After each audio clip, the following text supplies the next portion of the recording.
على سيدنا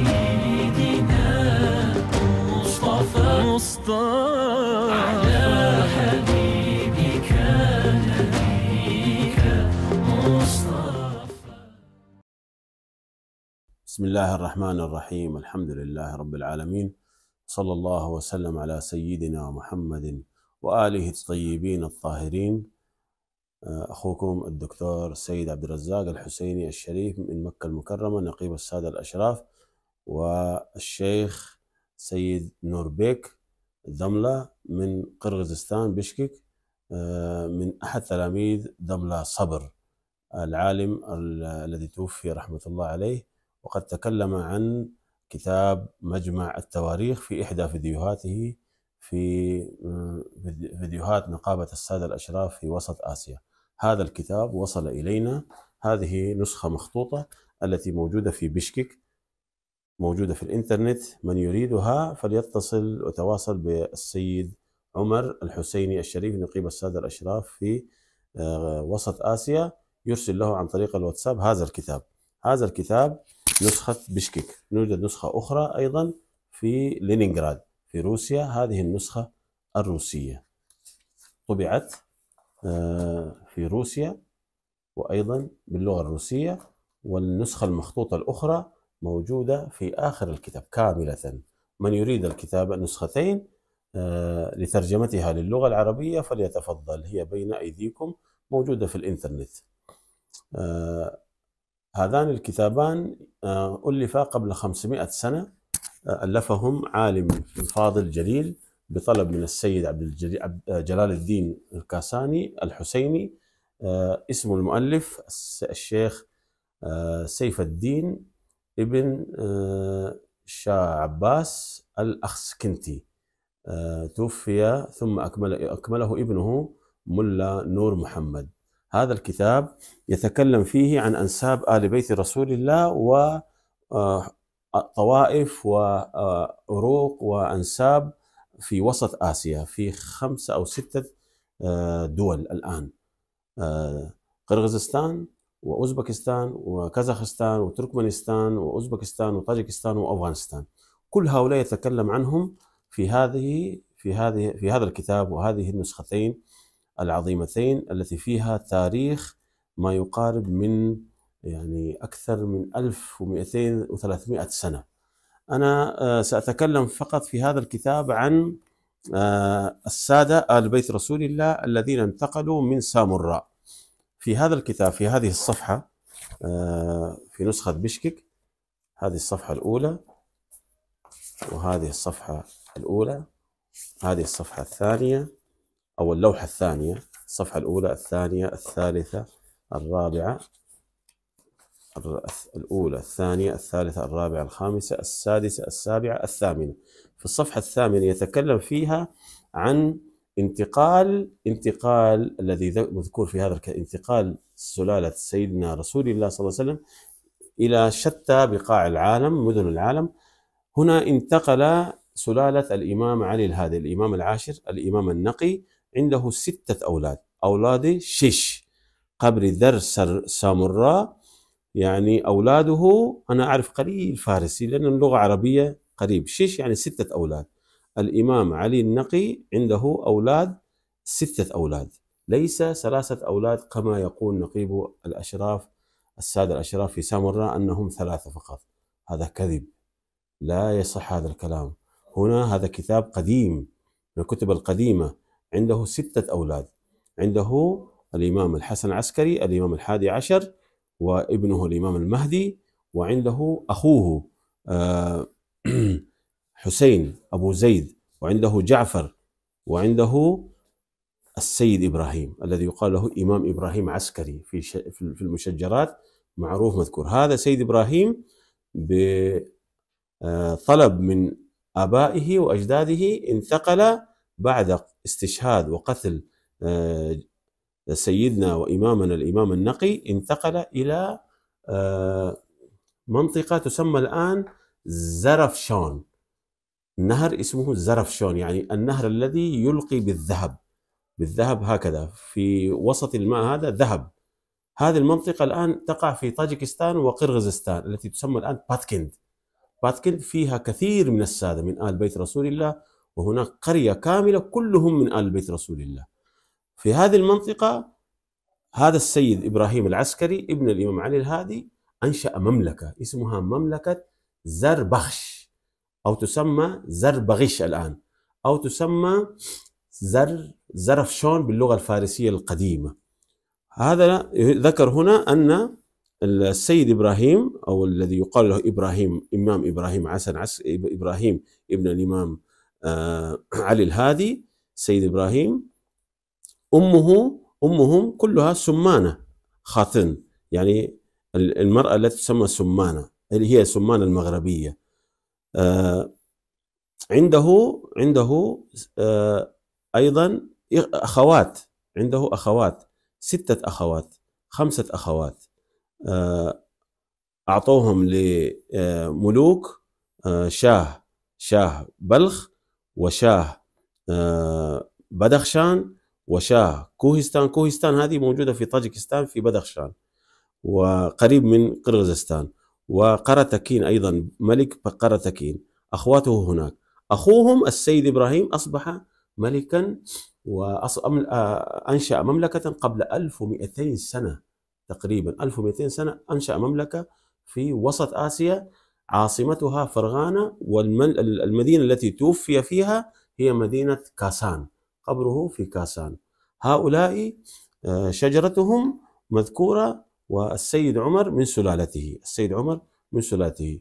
وعنده ابنه علي، أبو علي عسكري أو أبو علي زربغش، مذكور أيضا في شجرتنا نحن، مذكورة هنا أبو علي عسكري، أبو علي عسكري من سلالته السيد ناصر خسرو في مدينة يمكان، قبره في بدخشان التي الآن فيه مقسومة قسمين بين طاجكستان وأفغانستان. في السابق كان كلها ولاية بدخشان، توفي فيها. من أحفاده مير سيد علي همداني الذي أنتسب إليه، قبره في جبال طاجكستان قريب من دوشنبي.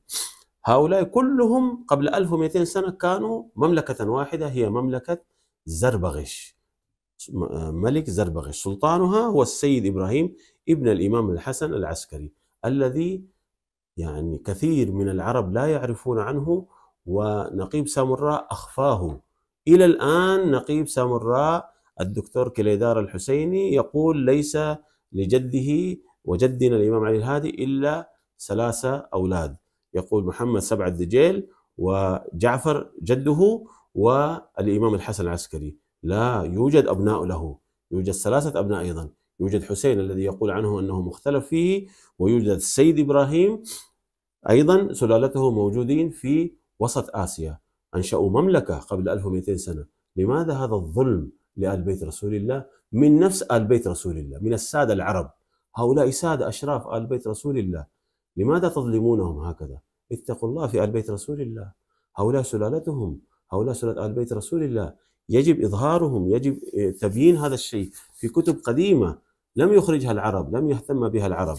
هذه موجودة إن شاء الله نترجمها إلى اللغة العربية، والشيخ دملة سيد نوربيك إن شاء الله يخرجها ويبينها بإذن الله. صلى الله وسلم على نبينا محمد وآله الطيبين الطاهرين.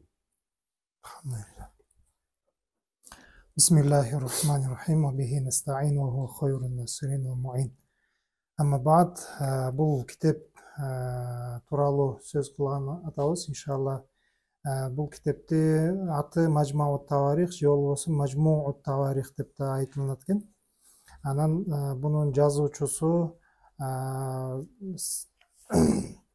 бул жерде Молда Сайфиддин же болбосо Сайфуддин ибни Домулла Шах Аббас Аксикенти. Буну өмүрүнүн аягына чейин жазып келип толук бүтпөй калгандыктан кийин уулу Нур Мухаммад Молдо аны толуктап аягына чейин жазып чыгат. Бул китепти ошол башка бир адамдардын суранышынын негизинде жазып анан калтырган экен. Бул жерде ошол Орто Азияга байланыштуу болгон маалыматтарды, өзгөчө ошол бизге Кыргызстан, Кыргыз элине байланыштуу маалыматтарды да алсак болот экен. Бул жерде бир канча маалыматтар берилет экен. Мынакей бул жерде азыр айтып аткан Ибрахим деген Саид Ибрахимдин окуясы бизге да байланыштуу болуп жатат. Ал кишинин бул жакка келип калышына себепкер бул Орто Азияны ошол бир убакыттарда Кытай эли же болбосо баскынчылары басып кирип бул жакта элди басып алган кезде ошол Мадина тарапка кат жиберишип, булар биздин эл ал жактан ошондо ошол каттын негизинде Саид Ибрахимди бул жакка пайгамбарыбыздын небереси катары жиберишет. Ошол тарых жазылган экен. Ал киши ошентип барып имам Накийнин балдарынын арасынан 5-чи уул болуп эсептелинет экен. Имам Саид Ибрахим болуп. Кийин бул жакка келгенден кийин ошол